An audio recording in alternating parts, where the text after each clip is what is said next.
আসসালামু আলাইকুম ওয়া রাহমাতুল্লাহি ওয়া বারাকাতুহু। প্রিয় দর্শক শ্রোতা, আশা করি সকলে ভালো আছেন, আলহামদুলিল্লাহ। এবি পার্টির সাধারণ সম্পাদক ব্যারিস্টার ফুয়াদকে একটা বক্তব্য দিতে দেখলাম, যে বঙ্গবীর কাদের সিদ্দিককে নিয়ে। কাদের সিদ্দিক আপাদ মস্তক একটা দেশের শত্রু, ভারতের দালাল, আওয়ামী লীগের দালাল। মূলত 5ই আগস্টের পর তার বক্তব্যগুলো দেখে আমাদেরকেও একটু সন্দেহ হইতো।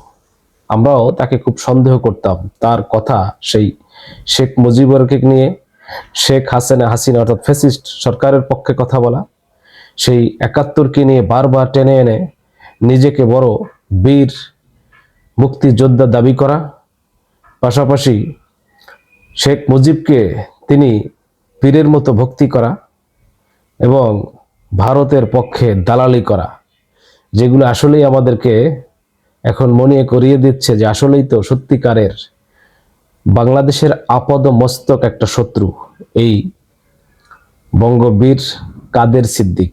বঙ্গবীর উপাধিটা মূলত তিনি নিজেকে দিয়েছেন, অথচ এটি রাষ্ট্র দিয়েছে। জেনারেল ওসমানীকে বলা হয়েছে বঙ্গবীর, কিন্তু এই গামছা মার্কা, এই বঙ্গবীর দাবি করা এই তিনি কিন্তু মূলত আসলে এই কাদের সিদ্দিক তিনি নিজেকেই নিজে উপাধি দিয়ে বঙ্গবীর সেজেছেন, যেটা অত্যন্ত দুঃখজনক। কিন্তু আসলে এর আপাদ মস্তক হচ্ছে তিনি এই দেশের শত্রু।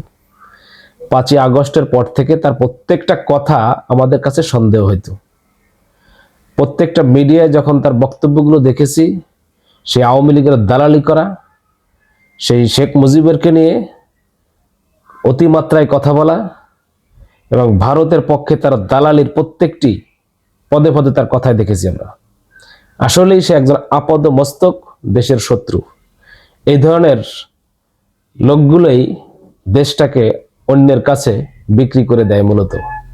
তো যাই হোক, এই এবি পার্টির সাধারণ সম্পাদক ব্যারিস্টার ফুয়াদের বক্তব্যটা দেখে আপনাদের সাথে কথাগুলো আমিও একটু শেয়ার করলাম।